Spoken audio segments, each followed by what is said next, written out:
guys, just going to do a updated review on the 2019 Indian Scout Bobber. Now it's got the final modifications, everything done to it.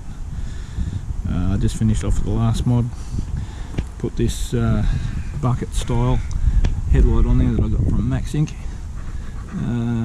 Quite happy with that. It's got this like a shroud thing on the front, or a grill looking thing, whatever the hell you want to call it. Not 100% sure on that. Mrs. likes it, so it's staying for now. I can take that off if I want. That's an LED light, so it gives you a different colour light coming out. It's not overly bright, but it's bright enough, if that makes sense. Seems to attract the attention of cars quite well. I haven't struggled seeing it all with it. It's just that's not the warm light like on the traditional light that was on it, the original one. So happy enough with that. Got the 2-in-1 exhaust, which I had on it from new, was put on as an option on there. That's been really good. Love that. It's got a high flow filter, air filter. The motor's tuned to the system. Shut up, chook.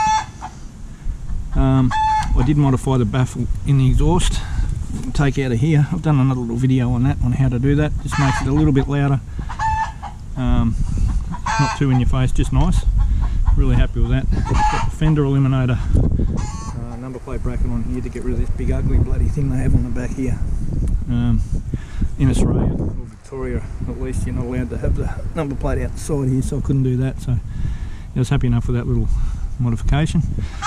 Got the pillion seat and the pegs. Pillion seat's been really good. Mrs. loves getting on there. Limited to about half-hour trips, I reckon, without having a break. Got the pegs as well. You could go longer, but you've just got to, well, I guess it depends on the individual. My missus doesn't like it for too long. It's pretty happy to have a break after half an hour or so.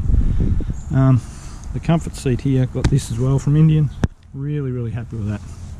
Now, I wasn't sure how that'd go compared to a Corbin or something more expensive, but yeah, gee, that's been such a good improvement. Really happy with it. It matches in beautiful, and yeah, just couldn't be happier with that.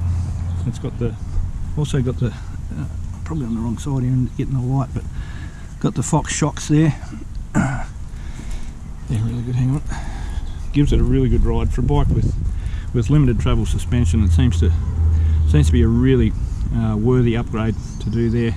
Quite expensive, but you've got your preload and your dampening adjustment on there, so you can tweak that. We find it really good with the two of us on there, even. No dramas at all.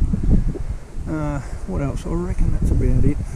And then I made the saddlebags myself. Wasn't happy with any of the available options that I could find. Some were pretty good, but you know, they were either too big and stick out this way too far, or they were just, yeah, I don't know.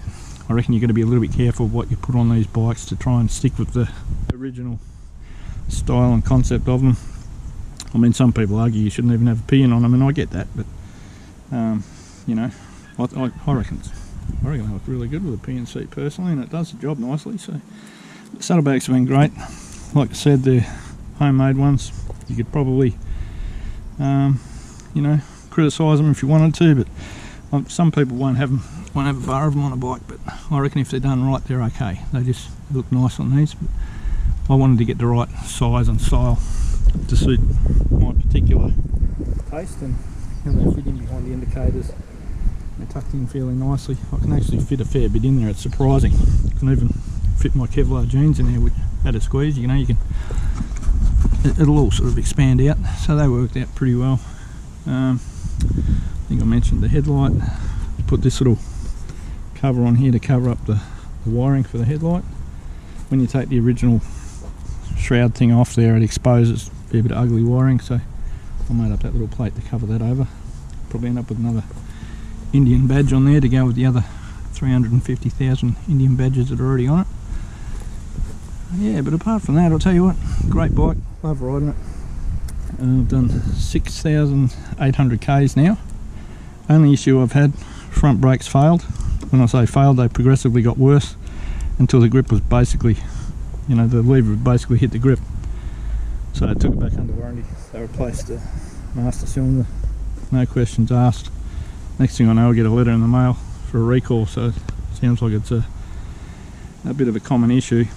They were talking about air in the brakes, so I can't help but wonder whether old mate replaced the master cylinder for no reason, but I'm happy.